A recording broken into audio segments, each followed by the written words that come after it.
오늘도 이 눈길 가운데 눈을 뚫고 예배 자리에 나오신 사랑하는 성도님들, 주님의 이름으로 축복하고 환영합니다. 오늘 내려진 그 눈보다 더 큰 하나님의 은혜를 경험하는 이 예배 자리가 되어지기를 주의 이름으로 축복합니다. 이렇게 눈이 많이 오는 날에는 저의 삶 가운데 기억나는 한 날이 있습니다. 그게 언제냐면 2001년도에서 2002년도로 넘어가는 2001년 12월 31일 밤입니다. 그때 뭘 했냐면 저 강원도 철원에서 눈을 쓸었습니다. 네, 군인으로서 나라를 지키면서 눈을 열심히 쓸었습니다. 네, 여러분, 군인의 신분을 갖게 되면은 이렇게 상급 병사가 하급 병사를 이렇게 툭 건들면 하급 병사는 어떻게 해야 되나요? 이병 김명중이라고 이렇게 관등 성명을 대야 되는 것이 맞습니다. 이등병은 반드시 자신의 신분과 자신의 이름을 그 상급자에게 이야기해야 되는 것이 맞죠. 자신의 신분이 무엇이고 또 자신이 군인이라는 신분을 그 앞에 있는 사람에게 밝히 보여줘야 하기 때문에 이러한 반응이 나오게 됩니다. 그런데 만약에 사회에서 누군가 이렇게 툭 건드렸다 하면 어떨까요? 이 사람이 왜 그런가? 이렇게 쳐다보겠죠. 이상한 눈빛으로 쳐다보게 될 것입니다. 우리는 우리의 신분이 어떻게 가지고 있느냐에 따라서 자신이 하는 행동 그리고 삶의 방식이 달라지게 될 것입니다. 오늘 야고보서의 말씀을 같이 함께 살펴보게 될 텐데, 야고보는 성경에 여러 사람들이 등장을 하죠. 우리가 잘 알고 있는 사도 야고보가 있고, 오늘 본문의 말씀을 기록한 예수님의 동생이었던 야고보가 있습니다. 오늘 본문의 말씀은 사도 야고보가 지었던 것이 아니라 예수님의 형제였던 야고보가 12지파에게 이 편지를 보내고 있는 모습을 볼 수 있습니다. 야고보라고 하는 사람은 사실 예수님의 형제였습니다. 그렇기 때문에 예수님의 형제라는 것은 교회 안에서 어떤 의미를 갖게 될까요? 엘리트? 아니면 최고의 금수저를 물고 태어난 그런 모습이겠죠. 예수님의 제자들은 3년 동안만 예수님과 함께 했습니다. 그런데 예수님의 형제였던 야고보는 예수님과 몇 년 정도 같이 했을까요? 만약에 연년생이었으면 29년, 못해도 최소 20년 정도는 예수님이 먹고 자고 싸고 하는 모든 모습들을 다 함께 봤습니다. 목수 생활도 봤고 어린 생활도 봤고 그의 친구 관계도 봤고 그 동네에서 어떻게 행동하는 것들을 다 봤던 모습이 바로 야고보입니다. 그래서 내가 예수님의 형제야 라고 이야기 한마디 하면은 아마 야고보는 초대교회 당시에서는 굉장히 많은 영향력을 미칠 수 있는 사람이었을 것입니다. 그런데 야고보는 이런 자신의 여러 배경들이 있음에도 불구하고 자신을 어떻게 소개하고 있을까요? 우리 본문 1절 말씀을 같이 함께 볼까요? 1절입니다. 시작. 하나님과 주 예수 그리스도의 종 야고보는 흩어져 있는 12지파에게 문안하노라. 아멘. 자신에 대해서 하나님과 주 예수 그리스도의 종이다라고 표현을 하고 있습니다. 야고보 자신이 수많은 것들이 있었습니다. 학벌이 있었을 것이고 또 자신이 무슨 일을 하고 있고 직책과 직함이 무엇이고 초대교회에서 이름을 낼만 하면은 얼마든지 자신의 이름을 낼 수 있는 여러 소개 글이 있음에도 불구하고 그는 그런 것들을 다 차치하고 너무나도 간략하게 나는 하나님과 예수님의 종입니다 라고 소개를 하고 있죠. 자신의 신분을 종이라고 이야기하고 있습니다. 이것은 야고보 자신의 신분만을 이야기하는 것이 아니라 이 편지를 받고 있는 수많은 초대교회의 성도들도 함께 나와 함께 종으로서 부름받은 자들이고, 더 나아가 이 성경을 읽고 있는 수많은 그리스도인들도 이 신분을 꼭 기억하면서 나아가길 바라는 그 마음이 담겨 있다는 것이죠. 여러분, 종은 어떤 사람인가요? 하나님의 종은 하나님께 전적으로 충성해야 하는 자들입니다. 이 종의 신분을 확인한 자들은 자신을 위한 삶을 살아가지 않죠. 종이기 때문에 반드시 그 주인을 따르고 주인의 그 명령에 복종해 나아가야 되는 것이 종의 모습인 것입니다. 그래서 야고보는 이러한 자신의 신분을 정확하게 이해하고 이 편지를 받는 모든 성도들에게 우리의 신분은 종이다. 그렇기 때문에 우리는 이 종으로 부름받은 자, 라는 사실을 깨닫고 이 하나님과 주 예수 그리스도의 종으로 부름받은 대로 살아가야 한다라고 오늘 이 야고보서 편지를 통하여서 우리에게 말씀해주고 있는 것입니다. 그래서 야고보서를 면면히 이렇게 잘 살펴보면은 여러 교리적인 부분도 나오지만은 그러나 우리가 어떻게 살아가야 되냐, 실천적인 부분에 대해서 훨씬 더 많이 강조해서 말씀해주고 있는 것이죠. 종의 사람으로서 또 하나님의 부르심을 받은 종으로서 어떻게 살아가야 되는지 실천적인 부분을 우리에게 말씀해주고 있다는 것입니다. 그래서 오늘 본문 말씀을 통해서 우리가 종으로 부름받은 자의 삶의 모습은 어떠해야 되는지를 두 가지만 함께 살펴보기 원합니다. 종의 삶 첫 번째는 믿음의 삶을 살아가야 된다라는 것입니다. 우리 본문 2절 말씀을 같이 함께 볼까요? 2절입니다. 시작. 내 형제들아 너희가 여러 가지 시험을 당하거든 온전히 기쁘게 여기라. 아멘. 지금 야고보는 내 형제들아라고 부르고 있습니다. 이 형제들이라는 것은 예수 그리스도를 믿는 믿음으로 예수님을 영접하고 이 믿음의 부유함을 누리고 있는 자들입니다. 믿음으로 말미암아 살아가고 있는 자들이 바로 형제들이라고 부르고 있는 것이죠. 이 믿음이 있기 때문에 이들은 예수님과 동행하는 삶을 살아가고 더 나아가 예수님과 친밀한 교제를 나누는 그런 믿음의 부유함을 누리고 있는 사람들입니다. 이 사람들은 그 특권을 가지고 영광스러운 하나님의 자녀의 삶을 살려고 노력하고 있고 믿음으로 말미암아 하나님께서 주신 그 생명을 누리고 새 삶을 이제 시작한 자들인 것이죠. 그래서 이 믿음으로 말미암아 이들은 하나님께서 주신 것을 누리고 얻었기 때문에 하나님 아버지께만 찬양과 영광을 돌리는 삶을 살게 되는 것입니다. 이들은 믿음으로 말미암아 지금 형제들이라고 부름받게 된 것이죠. 그런데 이러한 믿음을 가지고 살아가는 자들이 만나게 되는 삶에 대해서 무엇이라고 이야기하냐면 우리가 기대하는 바처럼 믿음 때문에 하나님께서 모든 길을 열어주시고 만사 형통이 펼쳐질 것이다라고 야고보는 이야기하고 있지 않습니다. 2절 말씀을 쭉 살펴보면은 형제들아 라고 부르고 난 후에 너희가 여러 가지 시험을 당하거든 이라고 말씀하고 있죠.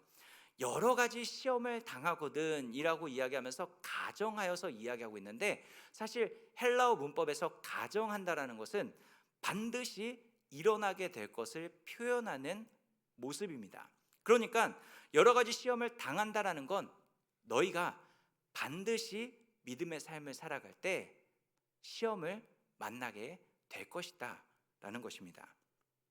우리는 믿음이 있기 때문에 너희가 걸어가는 그 걸음걸음마다 너희가 원하는 대로 형통의 삶, 만사 형통 되어지는 것이 아니라 오히려 우리가 원치 않는 이 고난과 시험을 만나게 될 것이다 라고 야고보는 말씀해주고 있는 것입니다.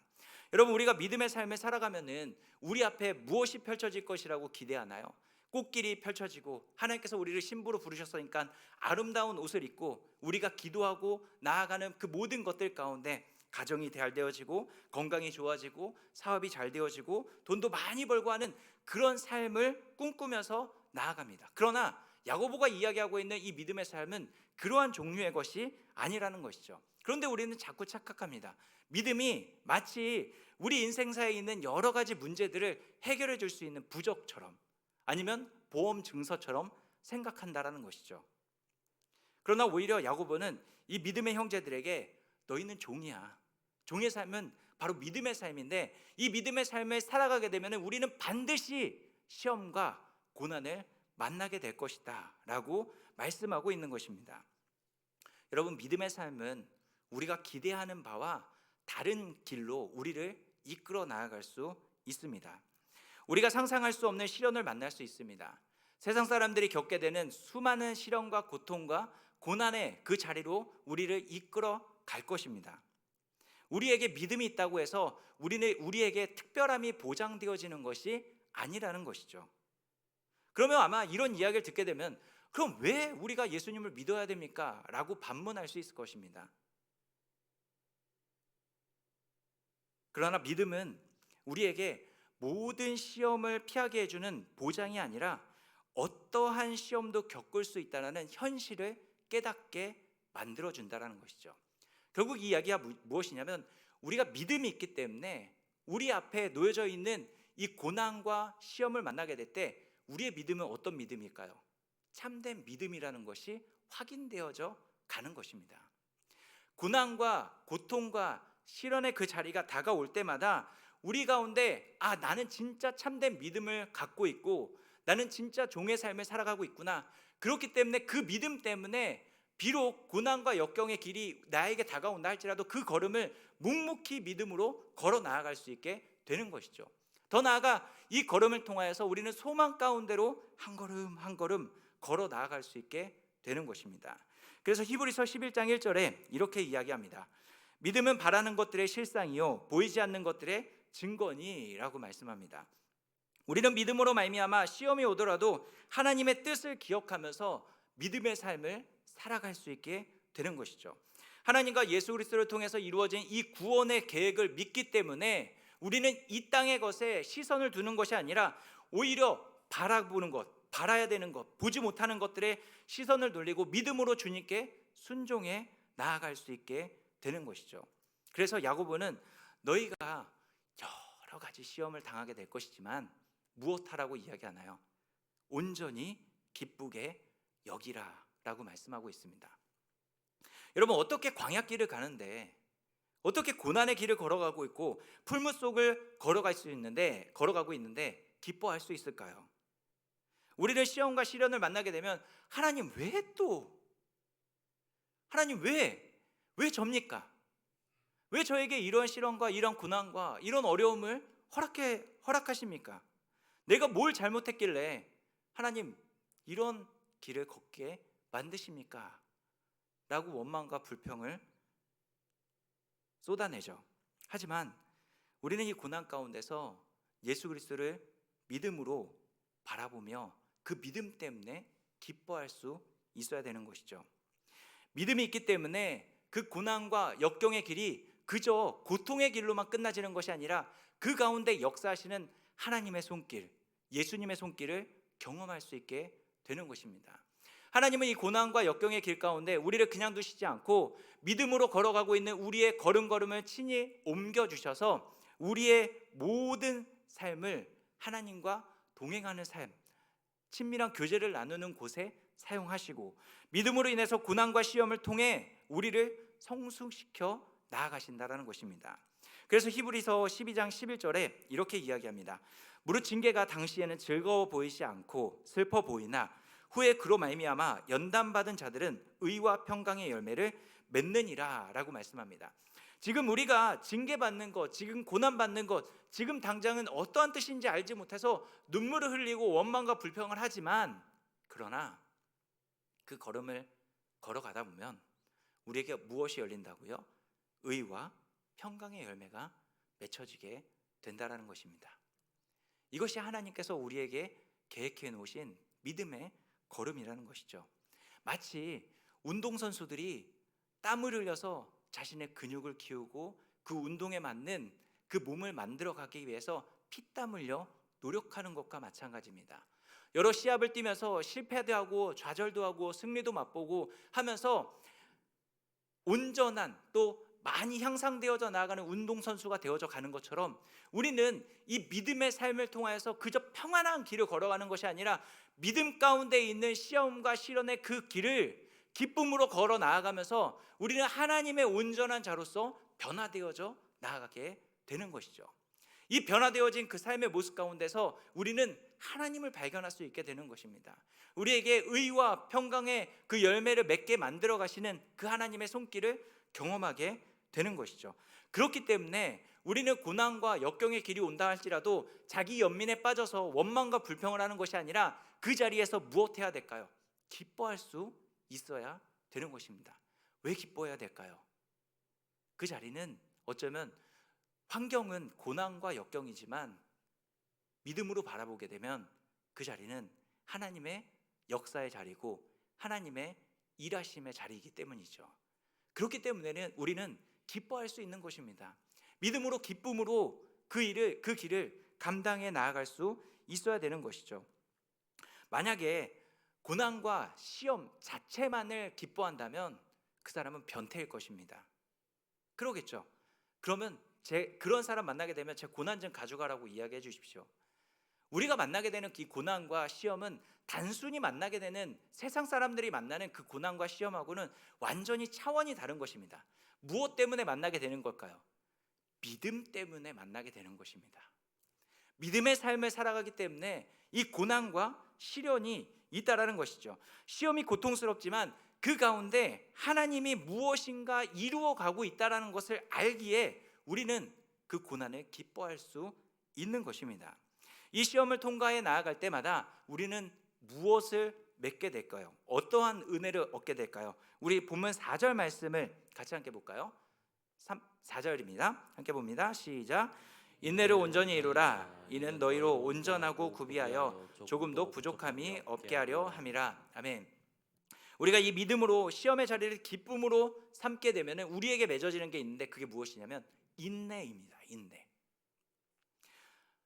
바울도 로마서에서 이렇게 이야기합니다. 다만 이뿐 아니라 우리가 환난 중에도 즐거워하나니 이는 환난은 인내를 이라고 이야기합니다. 내가 환난 중에도 즐거워한다라고 이야기합니다. 왜요? 환난 때문에 내가 인내의 열매를 맺게 되기 때문입니다. 사실 시험과 환난을 통해서 우리는 인내의 열매를 맺지만 시험과 환난의 자리에 우리의 모습은 어떤가요? 시험과 환난의 자리에 서 있는 우리의 모습을 보면은 참 초라해 보여지고 무력하다는 것을 느끼게 됩니다. 고난과 환난과 시험의 자리 가운데 내가 아무리 발버둥 치더라도 이것을 벗어날 수 없을 것처럼 보여지는 그런 우리의 무력함을 느끼게 되죠. 그러나 이 약함 가운데 예수 그리스도의 그 은혜로 말미암아 우리는 그 자리를 이겨 나아갈 수 있게 되는 것이죠. 무능함과 결핍의 자리가 우리에게 다가오지만 그 자리에서 하나님은 은혜를 베푸셔서 그 자리를 기쁨으로 나아갈 수 있게 만들어 주신다라는 것입니다. 결국 환난과 시험을 통하여서 우리의 믿음이 진짜 믿음으로 빛이 나게 되는 것이죠. 이 환난과 시험을 기쁨으로 통과하면서 그 믿음이 무엇인지 확인하고 우리는 이제 더 한 걸음 나아가서 거룩한 삶의 모습으로 전진해 나아가게 되는 것입니다. 이러한 믿음의 역사들이 계속해서 끊임없이 펼쳐져 나아갈 때 우리에게 맺어지는 것이 무엇이냐면 바로 인내라는 것이죠. 시험을 기쁨으로 견뎌나가는 자리에서 인내의 열매가 맺혀지게 되는 것입니다. 인내를 통해서 극한 상황에서도 오직 주님만을 바라볼 수 있게 되는 것이죠. 그래서 이 인내를 통하여서 우리는 하나님을 더 깊이 경험하게 되는 것입니다.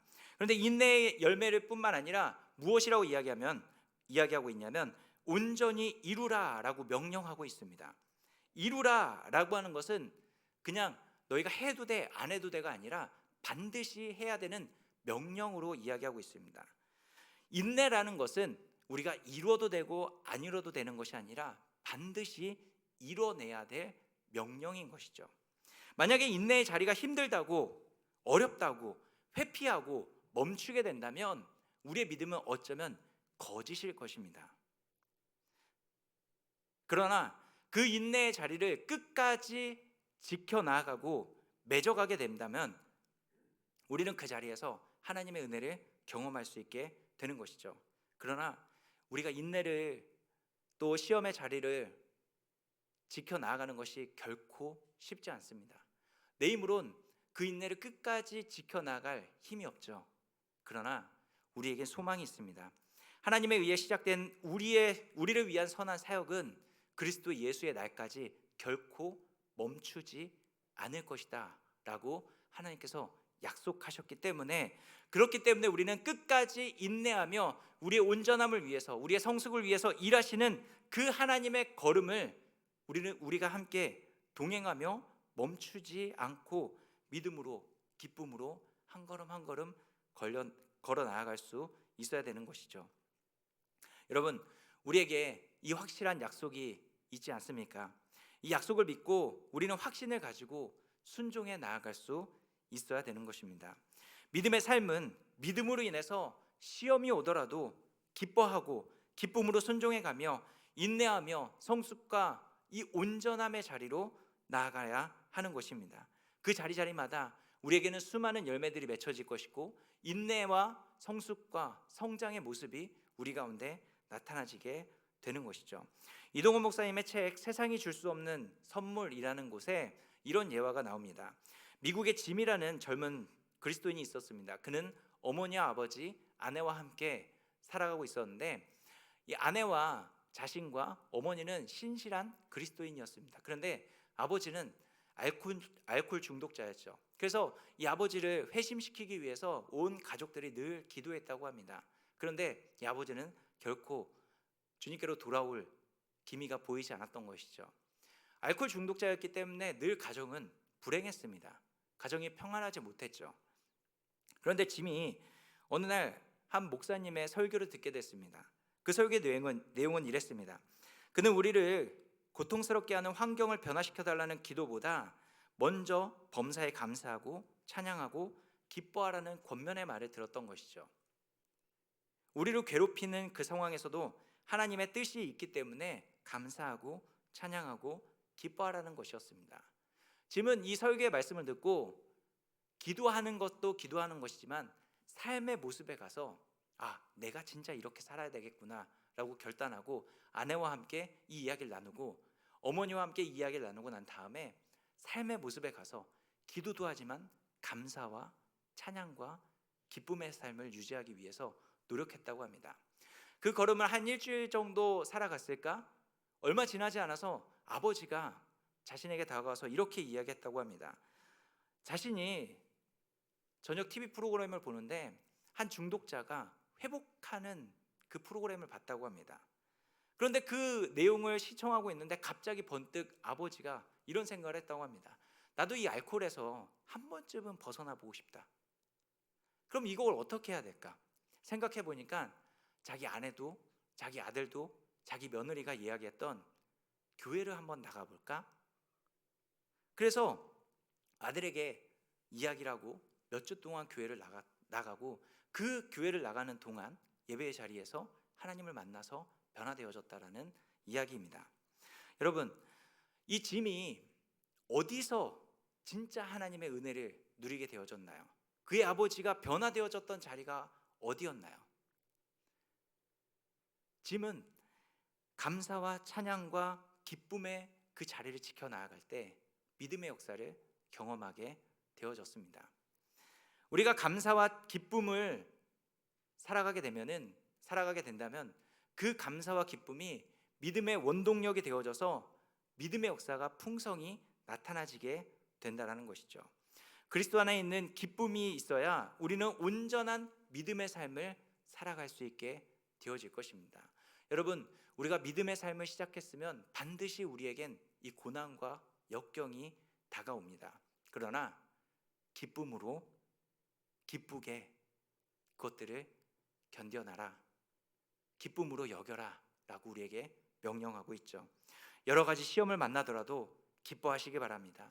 이 시험을 통과하게 되면은 그 자리에 우리 가운데는 인내와 성숙과 성장의 열매들이 맺혀지게 될 것이고, 더 나아가 이 시험의 자리에서 우리를 그렇게 인도해 나아가시는 하나님의 손길을 풍성히 경험하게 될 것입니다. 이 믿음의 삶을 살아가기를 주의 이름으로 축원합니다. 종의 삶 두 번째는 기도의 삶을 살아가야 된다라는 것입니다. 기도의 삶을 살아가야 된다. 여러분, 누가 기도합니까? 아쉬울 것이 있는 사람이 기도할까요? 사람은 웬만해서는 사실 무릎 꿇지 않습니다. 자기가 해볼 수 있는 데까지 다 해보다가 안 될 때 비로소 무릎을 꿇게 되죠. 부족함이 없는데 부르짖을 일이 없죠. 살만한데 구걸하지 않죠. 뭔가 부족하고 뭔가 답답함이 있기 때문에 두드리는 것입니다. 어쩌면 기도의 삶도 마찬가지일 것입니다. 기도의 삶은 우리가 시험과 고난의 그 삶 가운데 기쁨으로 견뎌 나가야 되는데 기쁨이 사라져버리고 그 자리에서 어리석은 자신의 모습이 발견되어질 때 우리는 비로소 기도의 자리를 지켜 나아갈 수 있게 되는 것이죠. 기도의 삶은 결국 철저한 자기 인식이 있을 때 기도의 자리를 지켜 나아갈 수 있게 되는 것입니다. 자기의 부족함, 연약함, 결핍이 보여지고 내가 목이 고든 그 죄인된 모습이 바로 나의 모습이다라는 것을 깨달은 자들이 기도의 자리를 찾게 되는 것입니다. 이렇게 자기 인식이 되어진 사람들에게 5절에서는 이렇게 권면을 합니다. 우리 5절 말씀을 같이 함께 볼까요? 함께 봅니다. 시작. 너희 중에 누구든지 지혜가 부족하거든 모든 사람에게 후히 주시고 꾸짖지 아니하시는 하나님께 구하라. 그리하면 주시리라. 아멘. 누구든지 지혜가 부족하면 기도하라 라고 권면하고 있습니다. 누구든지입니다. 누구든지. 하나님 앞에 부족하고 연약하고 목이 고든 백성이고 했던 이 자신의 모습이 발견되어지는 누구든지 하나님 앞에 나와서 지혜 없는 자신의 모습을 간구하게 되면은 무엇을 주신다라고 이야기하고 있나요? 지혜를 허락해 주신다라는 것입니다. 하나님은 누구든지 기도의 자리에 나오면은 반드시 응답해 주시겠다라고 우리에게 약속해 주고 있습니다. 하나님의 응답은 차별이 없고 선별이 없습니다. 누구든지 부르시면서 믿음으로 기도하고 있는 자들에게는 하나님께서 반드시 응답해 주시겠다라는 것이죠. 그렇기 때문에 우리에게 구하라는 것입니다. 무엇을 구하라고 말씀하고 있나요? 지혜를 구하라는 것입니다. 우리의 연약함, 우리의 모습을 보면은 무엇이 가장 필요한가요? 돈이 필요한가요? 명예가 필요한가요? 세상의 것이 필요하던가요?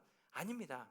우리가 진짜 내 자신이 인식되어지고 내 연약함과 내 부족함이 인식되어질 때마다 우리에게 가장 첫 번째 기도 제목이 되는 건 지혜밖에 없습니다. 이 지혜가 있어야 진짜 사람답게 살아갈 수 있게 되는 것이죠. 지혜는 하나님의 놀라운 계획을 깨닫고 그 가운데 담겨 있는 우리 인생의 여정을 깨닫게 될 수 있는 힘입니다. 지혜가 있어야 우리에게 다가오는 고난과 역경을 이겨낼 수 있게 되는 것이죠.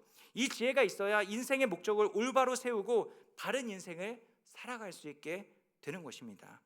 여러분, 우리는 이 지혜를 소유하고 있나요? 이 지혜자의 삶을 살아가고 있습니까? 우리가 잠언서 말씀을 이제 계속해서 수요 예배 때마다 살펴봤는데, 여러분 잠언서 말씀을 살펴보면서 우리는 어떤 모습을 보이고 있나요? 지혜자인가요? 우매자인가요? 우리 자신이 우매자처럼 행동을 하고 있었는데 라고 깨닫는 것에서만 그쳐져 있다면, 내가 지혜자의 삶을 살아가야 되는데 라고 하면서 한탄만 하고 있다면 그 자리는 결코 변화되지 않습니다. 누구든지 지혜가 부족하거든 하나님 앞에 기도하라는 그 부르심 가운데 우리는 응답하여서 기도의 자리에 나올 때 우리의 우매함이 벗어지고 우리는 진짜 지혜자의 삶을 살아갈 수 있게 되는 것입니다. 여러분, 기도의 삶 가운데 나아갈 때마다 우리의 지혜 없음을 하나님 앞에 고백하고 이 지혜를 하나님의 그 은혜로 얻게 되어지는 우리 모두가 되어지기를 주의 이름으로 축복합니다. 기도의 삶을 살아갈 때 우리는 참된 지혜를 얻게 될 것이고 부족함 없이 넘치도록 부어주시는 이 지혜를 소유할 수 있게 될 것입니다. 그런데 기도의 삶은 사실 나의 문제만을 해결하기 위한 도구로 사용해서는 안 됩니다. 진짜 기도의 유익은 하나님이 어떤 분인지를 알게 만든다라는 것이죠. 우리가 기도의 자리를 지키지 않으면 하나님이 어떤 분인지를 온전히 알지 못합니다. 여러분, 우리는 기도의 삶을 통해서 우리의 기도를 들으시는 하나님을 경험할 수 있어야 되는 것이죠. 여러분은 하나님을 어떻게 알고 계십니까? 하나님이 어떤 분이신가요? 신방을 하다 보면은 몇몇 성도님들은 하나님에 대해서 참 오해를 하시는 분들이 많습니다. 이렇게 고난과 고통을 겪게 되면은 하나님이 너무나도 야속한 사람이 아니죠. 하나님처럼. 그리고 하나님이 때로는 너무나도 모진 분처럼, 어떨 때는 죄에 대한 징계 때문에 마치 하나님이 나를 회초리 들고 쫓아다니시는 분처럼 그렇게 하나님을 오해하고 있는 분들이 있습니다. 그런데 여러분, 하나님을 바로 알지 못하는 것이 인생의 모든 문제의 근원이 됩니다. 우리 문제는 항상 하나님을 제대로 알지 못하는 데서 발생하게 됩니다. 우리는 하나님이 어떤 분인지 배우고 또 배우고 하나님을 알아가는 자리에 끊임없이 나아가야 되는 것이죠. 그 자리가 어딘가요? 기도의 삶입니다. 우리 5절 말씀을 다시 한번 볼까요? 5절입니다. 시작. 너희 중에 누구든지 지혜가 부족하거든 모든 사람에게 후히 주시고 꾸짖지 아니하시는 하나님께 하나님께 구하라. 구하라. 그리하면 주시리라. 아멘. 야고보가 너희가 기도해야 돼라고 이야기해놓고 뭘 설명해주고 있나요? 그냥 기도하라고 하지 않습니다. 하나님이 어떤 분인지를 소개하고 있죠. 야고보가 소개하고 있는 하나님은 어떤 분이십니까? 모든 사람에게 후히 주시고 꾸짖지 아니하시는 하나님이다. 그렇기 때문에 너희는 하나님께서 주실 것이기 때문에 기도해라 라고 말씀하고 있는 것이죠. 하나님은 지혜를 구하는 자들에게 후히 주시는 분이십니다. 믿으시나요? 우리에게 얼마나 많은 기도의 제목들이 있습니까? 자녀들, 남편, 아내, 배우자, 사업, 그리고 우리가 잠시 후에 이제 기도회를 하겠지만은 너무나도 많은 기도의 제목들이 있지 않습니까? 그런데 이 기도의 제목을 가지고 간절히 기도하시기 바랍니다. 우리의 기도를 들으시는 하나님은 후히 주시는 분이십니다. 후히 주실 뿐만 아니라 더 넘치도록 우리에게 은혜를 베풀어 주시는 분입니다. 에베소서 3장 20절 말씀에 우리 가운데 역사하시는 능력대로 우리가 구하거나 생각하는 모든 것에 더 넘치도록 능히 하실 이에게 라고 이야기합니다. 하나님은 우리에게 주시는데 그냥 주실 뿐만 아니라 넘치도록 부어주신다는 것이죠. 하나님께서 우리에게 주시는데 후히 주시고 넘치도록 주십니다. 근데 이건 우리가 하나님 앞에 잘했기 때문에 어떤 공로를 세워서 우리에게 주시는 것이 아닙니다. 그저 죄인에게 값없이 주시는 하나님의 은혜인 것이죠. 솔로몬을 한번 보십시오. 그가 하나님 앞에 1,000번제를 드렸습니다. 그랬더니 하나님께서 응답하시죠. 네가 나에게 구해라. 그랬더니 솔로몬이 무엇을 구하나요? 그는 단 하나만 구합니다. 하나님, 내가 왕으로서 백성을 잘 다스릴 수 있는, 들을 수 있는 귀를 주십시오. 마음을 주십시오 라고 간구합니다. 그랬더니 하나님께서 솔로몬에게 듣는 지혜뿐만 아니라 그가 청하지 않은 부귀와 장수의 복까지 얹어서 넘치도록 주시는 분이십니다. 하나님은 우리에게 후히 주시고 넘치도록 주시는 분이십니다. 믿으시나요? 하나님 지금 어쩌면 기다리고 계십니다. 다 준비해 놓고 완료해 놓고 누가 나를 간절히 찾고 있는지, 누가 믿음으로 간구하면서 하나님 앞에 나와 간절히 기도하고 있는지 기다리고 계십니다. 우리는 후히 주시며 꾸짖지 아니하시는 그 하나님 앞에 나아가 기도의 삶을 살아갈 수 있어야 되는 것이죠. 또한 하나님은 후히 주실 뿐만 아니라 모든 사람에게 꾸짖지 않고 주시는 분이십니다. 믿음으로 기도하며 구하는 자들에게 꾸짖지 아니하시고 응답하신다라는 것이죠. 꾸짖지 않는다라는 게 무슨 뜻일까요? 흠을 찾지 않는다라는 것입니다. 우리 주변에 보면 이런 사람들 있지 않나요? 내가 혹 이렇게 오랜만에 미용실 가서 큰 투자를 했습니다. 그래서 파마도 하고 아름답게 꾸몄습니다. 그래서 옆에 있는 사람에게 이것 좀 알게 해주고 싶어서 나 머리 했다? 그럼 뭐가 기대되시나요? 야, 이쁘다. 진짜 머리 잘 됐다. 이 말 한마디면 되는데 그 옆에 있는 사람들 뭐라고 하나요? 아이고, 거기 미용실 잘못 갔네. 컬이 덜 나왔어. 머리 더 잘라야지. 좀 안 어울리는 것 같은데? 이렇게 사상꺾건 흠을 찾는 사람들이 있죠. 근데 우리 하나님은 절대 흠을 찾지 않습니다. 우리가 하나님 앞에 나올 때 종종 하나님이 마치 우리의 흠을 찾는 분처럼 느껴져서 하나님 너무 염치 없어서 라고 하면서 머뭇거리고 있지 않습니까? 내가 하나님 앞에 헌신도 제대로 하지 못하고 하나님 앞에 예배도 또 내 믿음도 내 신앙생활의 모습의 면면을 살펴보면 하나님 앞에 너무 염치 없는 모습으로 보여지는 내 자신 때문에 기도의 자리를 지키지 못하게 되는 사람들도 있습니다. 그런데 하나님께서 우리의 기도에 응답하실 때 우리들이 저질렀던 죄에 대해서 들추어내면서 야, 너 이렇게 살았는데 어떻게 염치도 없이 나한테 왔냐? 라고 절대로 말씀하시는 분이 아니라는 것입니다. 하나님은 우리의 허물을 붙들고 늘어지지 않습니다. 우리의 모습, 어떠한 모습으로 나온다 할지라도 그것을 찾지 않으시고 그것을 덮으시며 기억하지 않고 응답하시는 하나님이십니다. 하나님은 예수 그리스도로 말미암아 우리를 이미 용서해 주셨습니다. 용서의 핵심은 우리의 모든 죄를 다 기억하지 않으신다는 것입니다. 과거에 지었던 죄, 현재 지은 죄, 미래 지을 죄까지도 모든 것에서 우리는 용서를 받았기 때문에 절대 하나님은 우리의 흠을 찾지 않으시고 그 자리에서 우리의 기도에 응답해 주신다라는 것이죠. 그래서 우리의 모습 때문에 하나님은 절대 우리의 기도를 거절하시는 분이 아니라는 것입니다.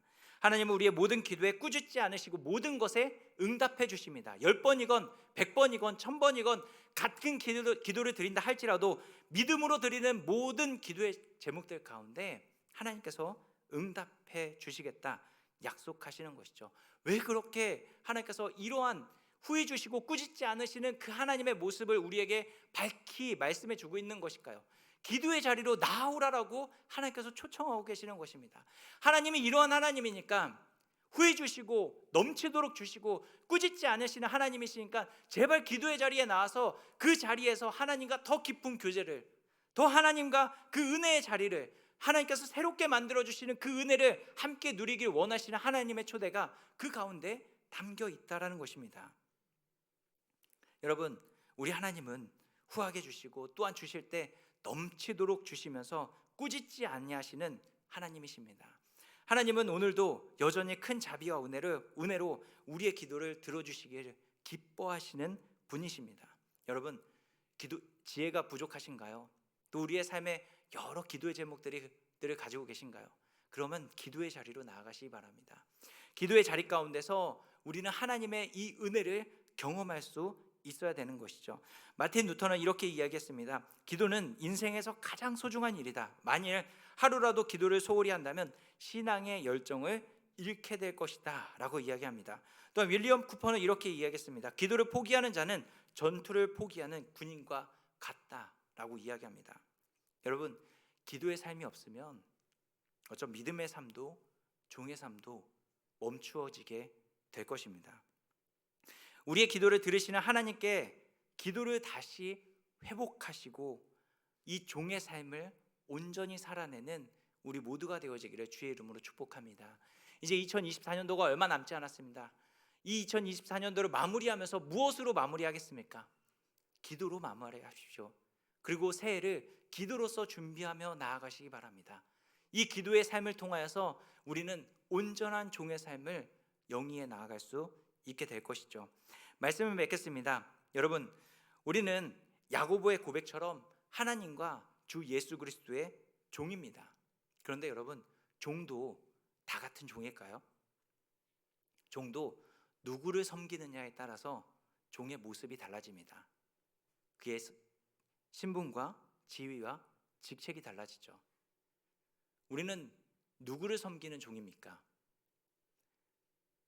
만왕의 왕이시고 우주 만물을 창조하시고 구속자 되신 하나님 아버지 예수 그리스도의 종입니다.